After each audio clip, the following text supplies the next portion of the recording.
Welcome to NSTV. నేను రాజీవ్. ముందుగా headlines చూద్దాం. 87 కోట్ల రూపాయల నిధులతో త్వరలో ఆర్లీ నిర్మాణాన్ని చేపట్టనున్నామని ఎమ్మెల్యే పవర్ రామారావు పటేల్ అన్నారు. సోమవారం నిర్మల్ జిల్లా లోకేశ్వరం మండలంలో కళ్యాణలక్ష్మి షాదీ ముబారక్ 35 మంది లబ్ధిదారులకు చెక్కుల పంపిణీ కార్యక్రమంలో ఆయన మాట్లాడారు. నియోజకవర్గం దురదృష్టమో గత రాజకీయ నాయకుల తప్పిదమో గాని అప్పటి ప్రభుత్వం 46 కోట్ల నిధులు మంజూరు చేస్తే టెండర్ ప్రక్రియ జరగకపోవడం మూలంగా నిధులు వెనక్కి వెళ్లాయన్నారు. వంతెన నిధులు మంజూరు ఇవ్వాలని శాసనసభలో రాత్రి 11:30 అసెంబ్లీలో సమస్యను విన్నవించడం జరిగిందని, హ్యూమ్ పథకం కింద 87 కోట్ల నిధులు మంజూరు కానున్నాయని, 2 నెలల్లో నిర్మాణ పనుల ప్రక్రియ ప్రారంభమవుతుందన్నారు. జిల్లానే అత్యధికంగా వరి పండించే మండలం, అలాట్మెంట్ ఎక్కువ ఇప్పించడాలని కోరుతున్నాం. అదేవిధంగా వేసంగిలో సన్నబడ్డం ఇప్పటి వరకు మా మండలంలో ఒక్కరికి కూడా బోనస్ పడలేదన్నా, దానిపై కూడా దృష్టి పెట్టాలని కోరుతూ ముగిస్తున్నాం.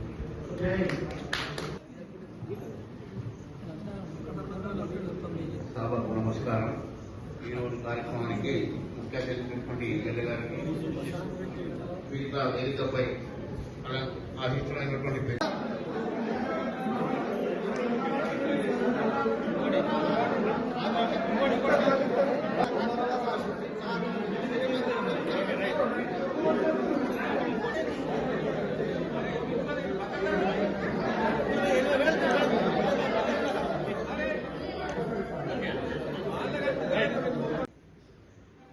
గవర్నమెంట్ కు ఒత్తిడి చేయడానికి వీళ్ళు అందరూ నాకు సహకరిస్తున్నామంటే ఖచ్చితంగా 2 నెలల లోపట్లో ఈ బ్రిడ్జ్ టెండర్ కాకుంటే మీకు అందరికీ తీసుకపోయి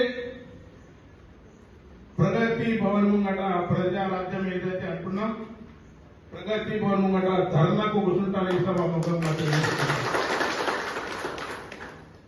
మొన్ననే బాసర్లో మా చదువుల తల్లి సరస్వతి మాత దక్షిణ భారతదేశంలో ఒకటే ఒక టెంపుల్ 42 కోట్లు 50 కోట్లు శాంక్షన్ అయినాయి పాత గవర్నమెంట్ లో.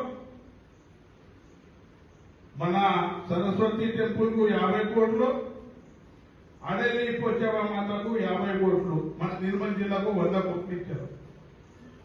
కానీ 50 కోట్లతోనే అడలి పోచమ్మ టెంపుల్ పూర్తిగా అయిపోయింది.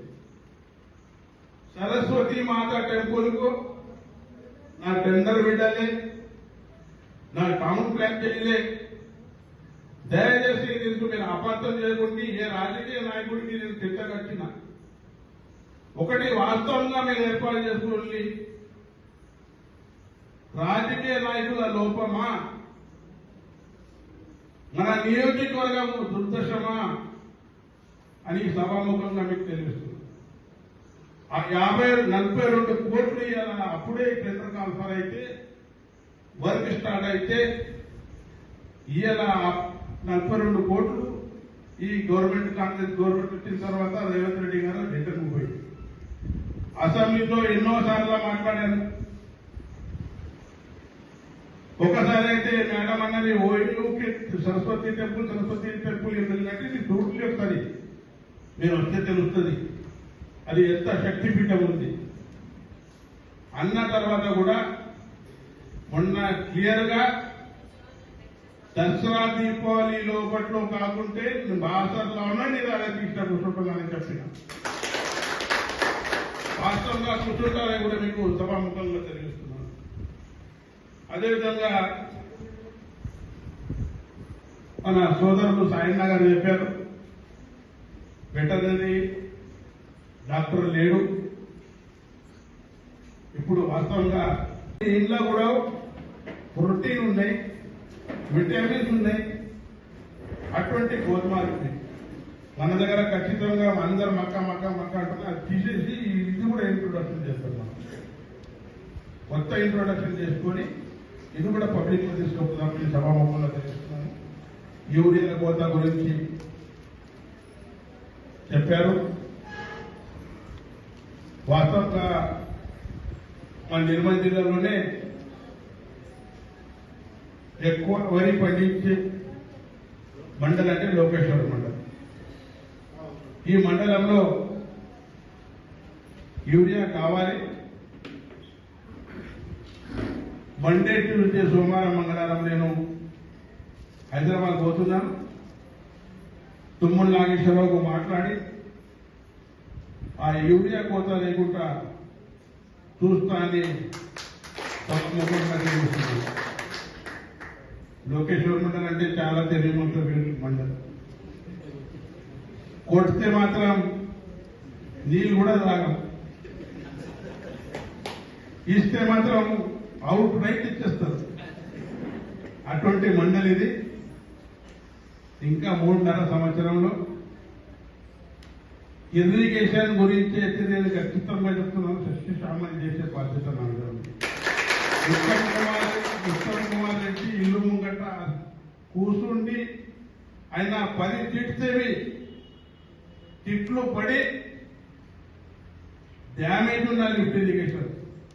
ఇలా గడ్డెన వాగు ఏదైతే మన దగ్గర పెద్ద ప్రాజెక్ట్ ఉంది, పెద్ద మంచి పేరున ఆ ప్రాజెక్ట్ పెట్టడం జరిగింది. అప్పుడు వైఎస్ రాజశేఖర రెడ్డి గారు 27 కిలోమీటర్ 127 కిలోమీటర్ మన నియోజకవర్గంలో హ్యామ్లో శాంక్షన్ అయింది. మొట్టమొదటిసారి నేను గనోరా టు సుర్లి పుదూరు మండలంలో, సెకండ్ విని సేవాలాల్ తాండా నుంచి హౌర్గా నుంచి మన మన్మల్ రాజురా అక్కడ కిష్టాపూర్ రోడ్ కూడా పెట్టడం జరిగింది. ఖచ్చితంగా అది సెంటర్స్ కూడా కాన్ఫర్ అవుతుంది. ఈ సభాముఖంగా మీకు అంటే నిర్మల్ నియోజకవర్గం కూడా తక్కువ పంచాయతీరాజ్లో కిలోమీటర్లు వచ్చినాయి. మా అమ్మ చెప్తున్నది ఆధార పెట్టుకుంది. దశలు అన్ని పూర్తిగా అదని సభాముఖంగా మీకు తెలియజేస్తున్నాను. మన పానాది రోడ్లు ఏదైతే ఉన్నాయి, మా తోటి సోదరులు పాయి శంకర్ గారు చట్టసభలు కూడా మాట్లాడారు. పొలం మాట అని ఏదైతే ఉంది కంప్లీట్లీ శాంక్షన్ అయిపోయింది. రాజురా లిఫ్ట్ ఇరిగేషన్ కొన్ని సంవత్సరాల నుంచి పైప్ లీకేజ్ ఉండే, మోటార్లు రిపేర్ ఉండే, అవి కూడా శాంక్షన్ చేసి మోటార్లు ఆ పైపు లీకేజ్ కూడా ట్రై చేసిందా అది కూడా పూర్తిగా అయింది. నేనైతే ఒకటే చెప్తున్నాను, రైతు సోదరులు 2 పంటలు ఇటా పండితే రైతు అంత సంతోషం ఎవరు కూడా లేదు. ఒక వారం రోజుల కింద ఇప్పుడే మన ముదుగా కూడా చెప్పాను, ఆయన ఆనందరావు పటేల్ నర్సరీ ఉండే, అది ఏది గోధుమలు సీట్లు పెరిగిపోయినాయి. మన దగ్గర దాదాపు 2500 సీట్లు ఎంపీపీ సీట్లు అయిపోయినాయి. ఖచ్చితంగా దాని మీద కూడా చర్య తీసుకొని మనం మండలి కలెక్టర్ మేడం మాట్లాడాను. ఎందుకంటే ఇది సీజన్, ఇప్పుడు జ్వరం వస్తుంది, కాలరా వస్తుంది అంటే ఆమె అవుట్ సోర్స్ పేషెంట్ మీద డాక్టర్స్ పెట్టదని చెప్పడం. ఎన్ఆర్జీఎస్ మన షేర్లా పోవటానికి మీరేనా షేర్లా పోవటానికి ఇంద్రమ్మ ఇళ్ల గురించి ఖచ్చితంగానే చెప్తున్నాను సభాముఖంగా. నేను ప్రచారంలో తిరిగేటప్పుడు కూడా అదే చెప్పాను. ఎవరైతే పీత వాళ్ళు ఉన్నారో, ఎవరికి ఇల్లు లేవు, గుడిసెలలో ఉంటాడు, రేకులలో ఉంటాడు, వట్టి ప్లేస్ ఉంది, అటువంటిళ్ళకే ఇల్లు ఇస్తాం. ఇప్పుడు కూడా సభాముఖంగా చేస్తాం. ఏ కమిటీలో కానీ, ఇంద్రమ్మ కమిటీ కానీ, ఎవరన్నా కానీ దానికి తప్పు చేస్తే ఆ సెక్రటరీ తహసీల్దార్, ఆర్డీఓ, ఎంపీడీఓ అందరికీ చర్య తీసుకుంటారు. ఈ సభాముఖంగా మీకు తెలియజేస్తున్నాను. మిగత వాళ్ళకి ఇల్లు కావాలా, ఉన్న వాళ్ళకు ఇల్లు వచ్చే సమస్యనే లేదు. ఎవరైతే గుడిసెలలో ఉంటారో వాళ్ళకే ఇల్లు ఇప్పిస్తారు. ఎవరైనా తప్పు జరిగితే విషయం మాట్లాడారు. వాస్తవంగా ఈ సభ ఏదైతే ఉంది అంటే ఇది అఖిలపక్ష సభ అన్నట్ల అందరూ ఈ సభలో వచ్చి నాకు గౌరవం ఇచ్చిన దానికి మీకు ఎప్పుడు కూడా రుణపడి ఉంటానని తెలియజేస్తున్నాను. సమస్యలు చాలా ఉన్నాయి. 10 సంవత్సరాల నుంచి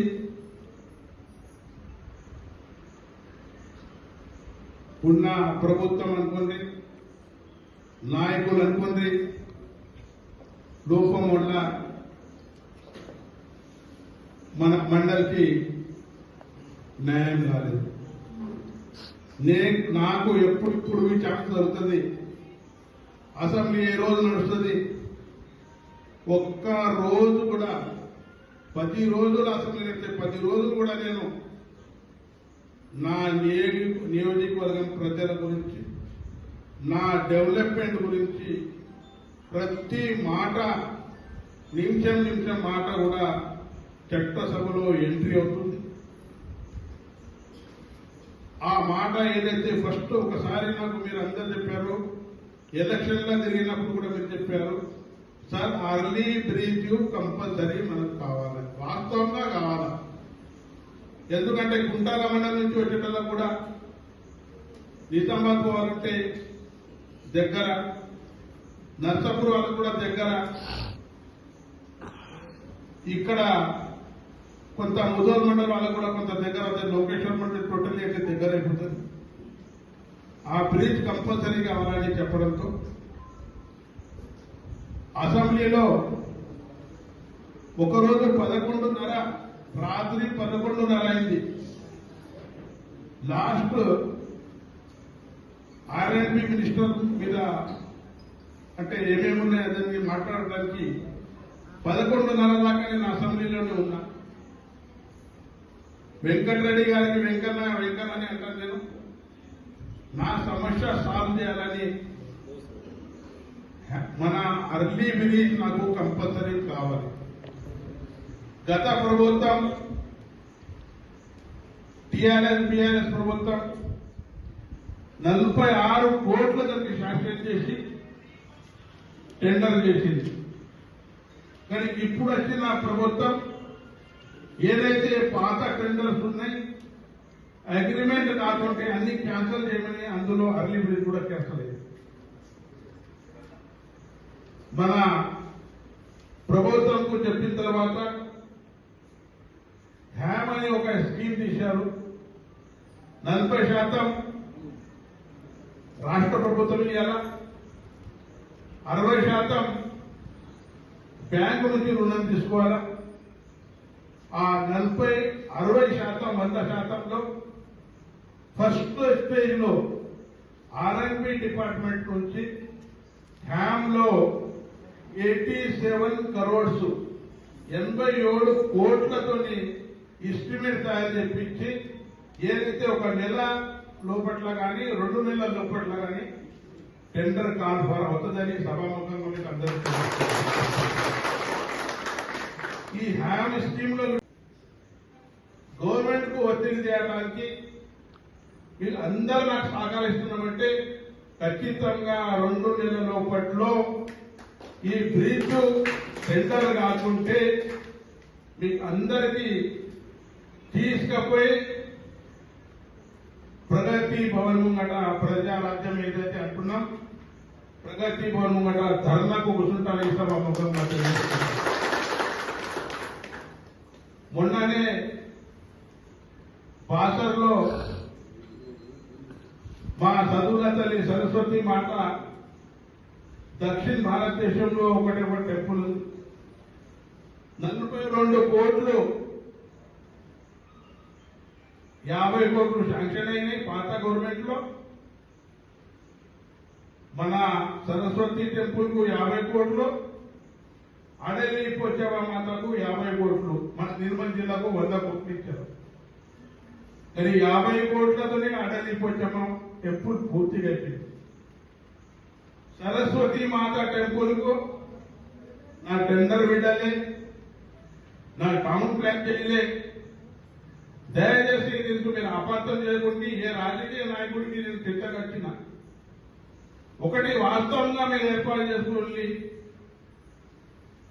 రాజకీయ నాయకుల లోపమా, మన నియోజకవర్గం దుర్దశమా అని సభాముఖంగా మీకు తెలుస్తుంది. ఆ 42 కోట్లు ఇవాళ అప్పుడే టెండర్ కాన్ఫర్ అయితే వర్క్ స్టార్ట్ అయితే ఇవాళ 42 కోట్లు ఈ కాంగ్రెస్ గవర్నమెంట్ వచ్చిన తర్వాత రేవంత్ రెడ్డి గారు రిటర్న్ పోయింది. అసెంబ్లీలో ఎన్నోసార్లు మాట్లాడారు. ఒకసారి అయితే మేడం అన్నది ఓయూకి సరస్వతి టెంపుల్ ఎందుకంటే ఇది టోటలీ ఒకసారి మీరు వస్తే తెలుస్తుంది అది ఎంత శక్తిపీఠం ఉంది అన్న తర్వాత కూడా మొన్న క్లియర్ గా దసరా దీపావళి లోపట్లో కాకుంటే బాసర్లోనే నేను అలకృష్ణ కూర్చుంటున్నానని చెప్పిన వాస్తవంగా కూర్చుంటారని కూడా మీకు సభాముఖంగా తెలియజేస్తున్నాను. అదేవిధంగా మన సోదరులు సాయన్న గారు చెప్పారు, వెటర్నరీ డాక్టర్ లేడు. ఇప్పుడు వాస్తవంగా